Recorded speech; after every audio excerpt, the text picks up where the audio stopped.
તો ઉનાળો આવી ગયો છે અને બધાને ગરમી પણ ઘણી લાગે છે, તો આપણે એ નિમિત્તે આપણે આજે તરબૂચનું જ્યુસ બનાવવાનું છે. તો આ રેસીપી એન્ડ સુધી જોતા રહેજો. નમસ્તે મિત્રો, શ્રી શિવાય નમસ્તુભ્યમ. હું ખત્રી કવિતા આજે તમારી માટે લઈને આવી રહી છું તરબૂચનું જ્યુસ. તો તેની રેસીપી નિહાળવા માટે મારી ચેનલને લાઇક, શેર અને પ્લીઝ સબસ્ક્રાઇબ કરવાનું ભૂલતા નહીં, જેથી તમને મારા નાના વિડીયોની નોટિફિકેશન મળતી રહેશે. તો હવે આપણે સામગ્રી જોઈ લઈએ. તો આપણે આ તરબૂચ લીધું છે અને ઝીણા કટ કરી નાખેલા છે આવી રીતે, અને એના અંદરના જે બિયા છે એ આપણે કાઢી નાખેલા છે.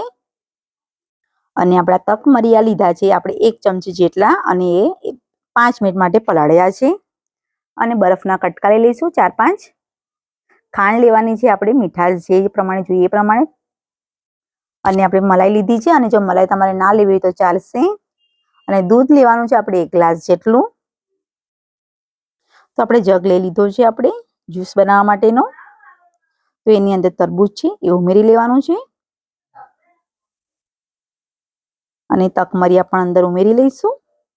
ઉનાળામાં એકદમ ઠંડક આપે છે અને શરીર માટે પણ સારા છે તકમરિયા. બરફ લઈ લઈશું અને થોડીક મલાઈ લેવાની છે. અને જો તમારે મલાઈ ના લેવી હોય તો ચાલશે. ખાંડ લઈ લઈશું. અને દૂધ છે એ આપણે અંદર લઈ લેવાનું છે.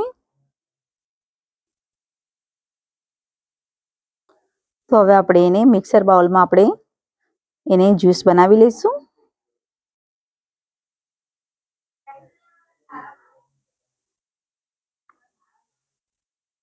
તો આપણે બરાબર કમ્પ્લીટ એને થવા દેવાનું છે.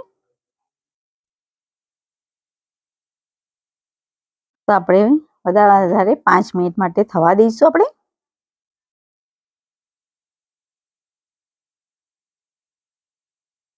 તો 5 મિનિટ થઈ ગઈ છે આપણી. તો તમે જોઈ શકો છો એકદમ સરસ રીતે આપણું બની ગયું છે જ્યુસ. તો હવે આપણે એને કાઢી લઈશું. તો આપણે ગ્લાસમાં આપણે કાઢી લેવાનું છે જ્યુસ. એકદમ ઠંડુ ઠંડુ અને એકદમ મજેદાર આપણું આ જ્યુસ તરબૂચનું રેડી થઈ ગયું છે.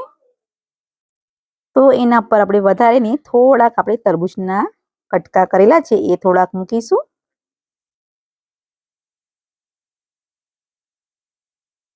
તો આપણો આ રેસીપી રેડી થઈ ગઈ છે. અને જો તમને મારો વિડીયો પસંદ આવ્યો હોય તો પ્લીઝ લાઇક કરજો, શેર કરજો અને સબસ્ક્રાઇબ કરવાનું ભૂલતા નહીં. Thank you.